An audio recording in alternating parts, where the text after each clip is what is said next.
Hey everybody, overcast day today, cloudy, no sun, in the woods cutting, perfect weather, 7-8 degrees, something like that.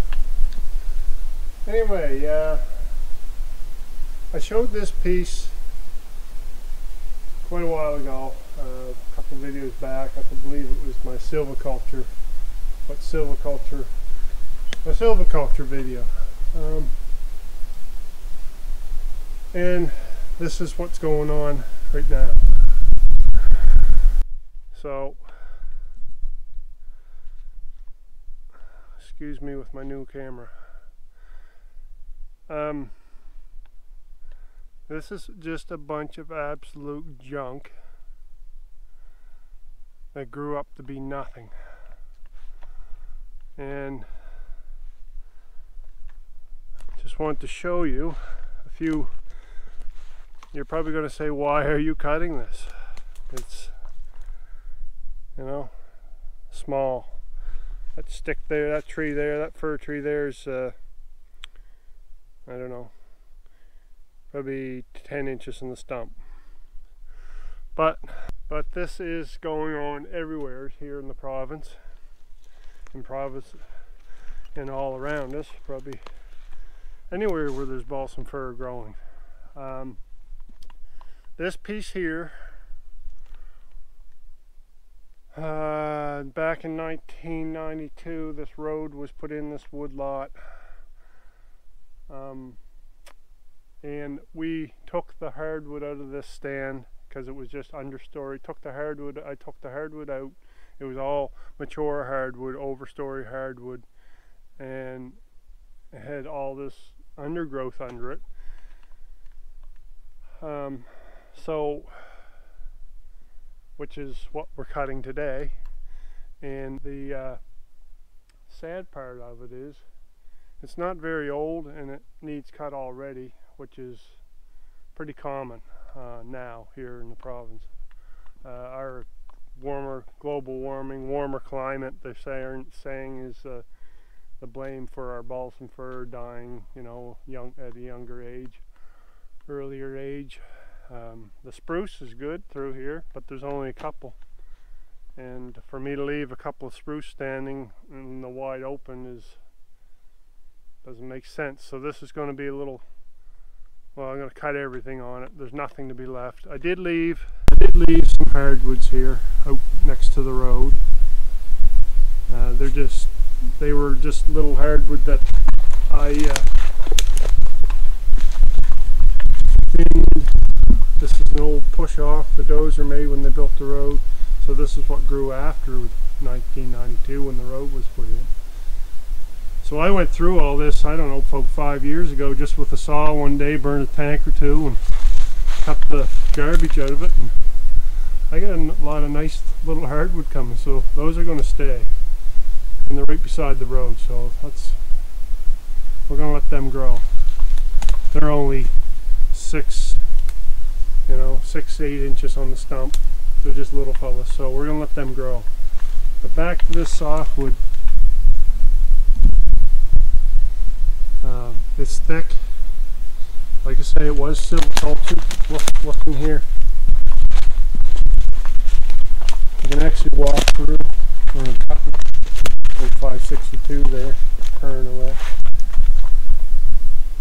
It was thin, but it's just a little area. It's actually we cut in behind it, and I left this because it was still growing at the time. But it's short. It's short, and it's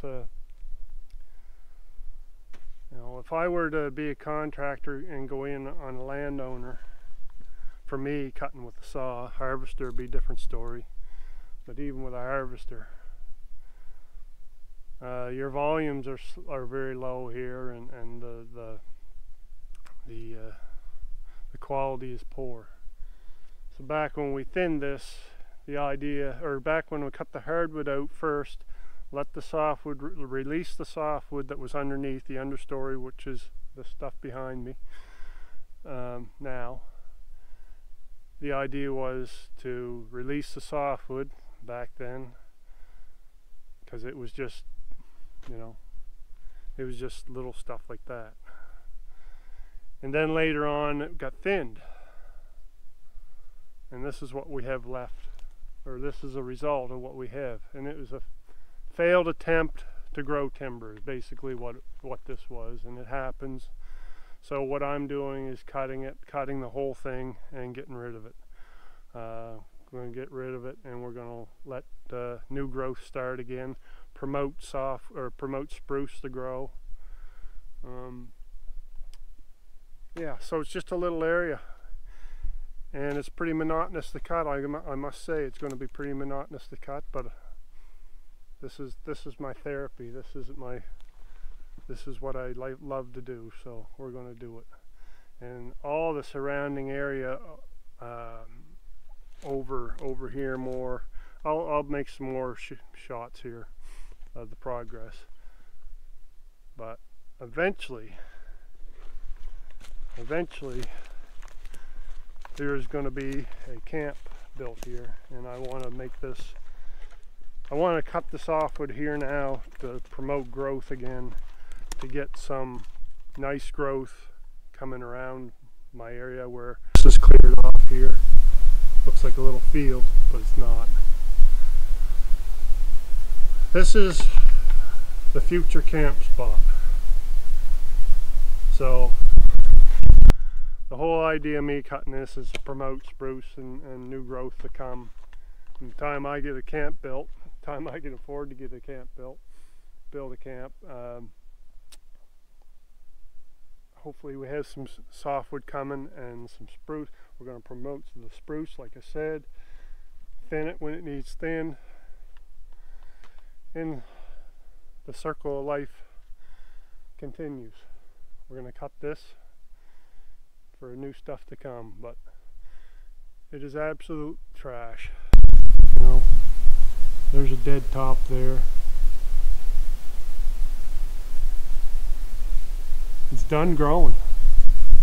Some of it's pretty good, like just in there where my saw was sitting. That's actually not doing too bad, but the everything around it is dying. So there's only a few good trees that you could leave, and it's pointless because they're going to blow down. So we're going to cut them. So this is the start of me trail cutting, and there's going to be more videos of this stuff. This is an old way of cutting for now.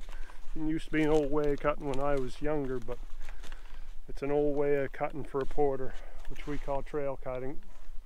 I don't know what other people call it, but so the idea is to have your brush on each side and drive my porter down the brush pile on the side. You know, pick up the wood in the center. And it's an art. I call it an art because you just can't go in and start hacking. It's like a chess game. You gotta be looking up at your next tree you want to cut every time, and planning where they're going to be, to what is going to be the least amount of work for me to limit up and pile it. Basically, am I going to throw it across the trail and have my wood in the center, which is the idea, and put your top over on the other side, or whatever. I'll set the camera up here in a couple spots of me cutting here and give you an idea how I go about it. But yeah, stop rambling, get cutting. See ya.